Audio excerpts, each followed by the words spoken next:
Hello Rotorfly community. The purpose of this video is to ask you for assistance in a certain matter concerning the behavior of the FBL system. So what's the topic? Here we have our helicopter resting on a slope with the cyclic centered, and therefore the swash plate is perpendicular to the rotor mast, and so is the rotor disc.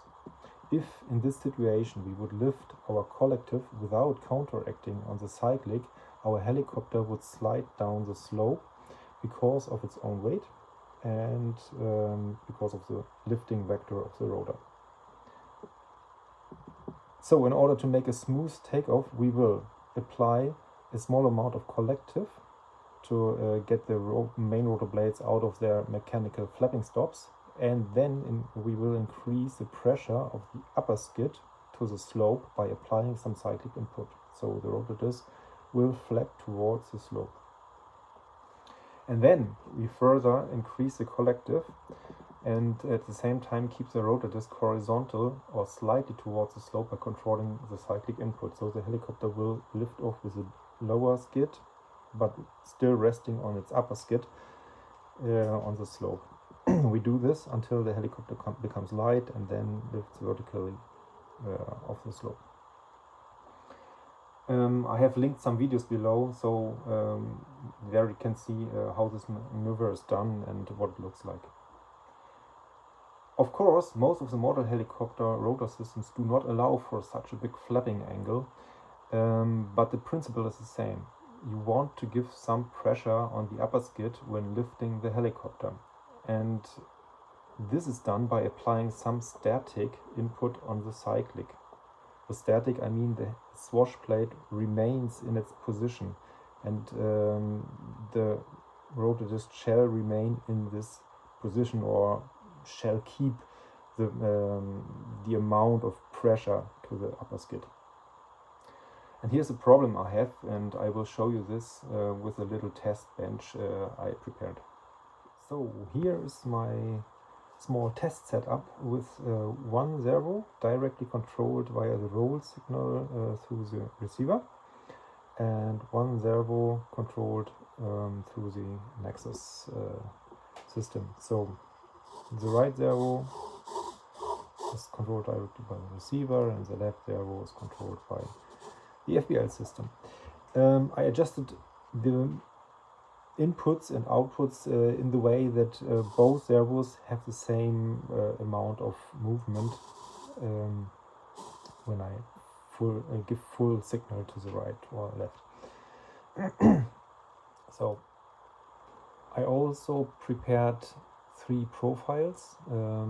Profile number 2 has all the factory settings of the Rotorfly system. Profile number 1 has the same settings except this integral value, which is lowered to 20, but all the other settings I will refer to are the same as the factory settings. And profile number 3 has the same integral setting, but a dramatically reduced time for discharging the integral term in flight condition. So I want to show you all the differences and the behavior of the system and what I'm looking for and what I can't solve with all these settings. So if we go with the standard normal settings of an FBL system, we have here now profile number 2 with all the factory settings. We have a normal reaction of the FBL unit to attitude errors. So if we slightly tilt the unit or the helicopter, we have a deflection of the swash plate, and this deflection is kept depending on the time we have set in the configurator for discharging the I-term. So I switch back motor off, so that we come back to center in a short time. But if I now remember the helicopter is standing on the slope, it cannot move because the amount of collective is not high enough, but I want to increase the pressure of the upper skid to the ground, and therefore I give a small amount of stick input, which I do now, and you see what happens with the deflection of the swash plate. The FBL unit expects the helicopter to follow the stick input. It does not, it cannot, because it's resting on the ground. So the FBL unit charges and charges the I-term so that the deflection of the swash plate is increasing. That's not what I want, because if I cannot see this swash plate, and I expect it to have a small deflection because I only give a small stick input. If I now increase collective, the helicopter will literally jump off the ground with a lower skid, and that's not what I want. It's not controllable. So my first idea was switching off the motor so it comes back faster. My first idea was to lower the I-term, and that's what I have here on profile number 1.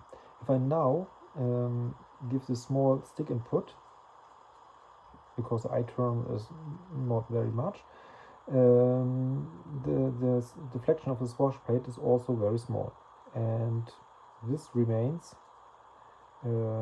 up to the full deflection of full stick input. But you see also the amount of deflection is less than what I have given with my stick, and that's also not what I want. And the second thing is, if I in this situation have an attitude error, so through wind or whatever you name it, and I tilt the FBL unit, the reaction is also very small. It makes sense because the I-term is only small. That's also not what I want. So this is not a solution for me. The second idea I had, motor off, taking it back to center. The second idea I had was increasing the speed of discharging the I-term. That's what I did by decreasing the time it has to discharge the I-term.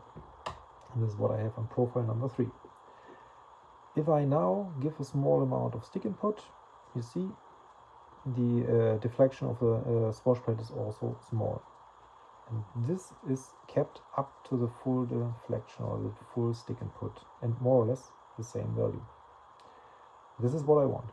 This is good.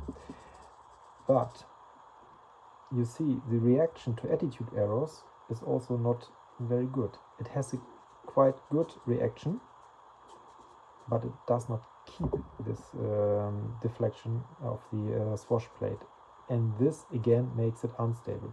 What I intend to have is the same reaction to stick inputs, so that there is not more deflection of the swash plate than I intend to give with my stick, but the same reaction to attitude errors. So I don't know, maybe there is a possibility to let's say dampen the charging rate when I make stick inputs, so that the I-term is not that fast charged when I make stick inputs, so that I can go back up again with my time for discharging the I-term, and that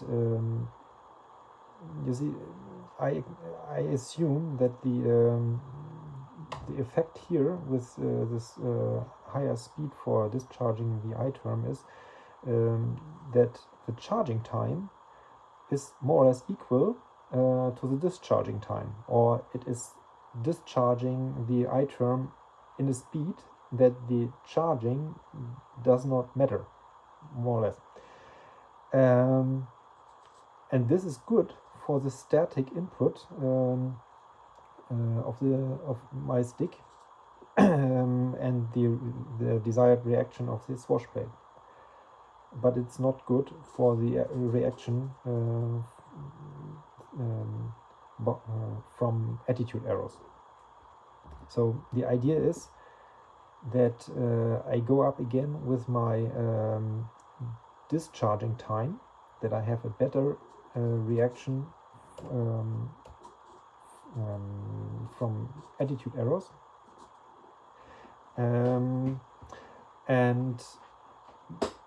but that I have the desired reaction through from control inputs, so stick inputs. And the idea is that the discharging time can be kept high, but at the same time the charging time from stick inputs is dampened or reduced, so that they equal out again. I don't know if this works.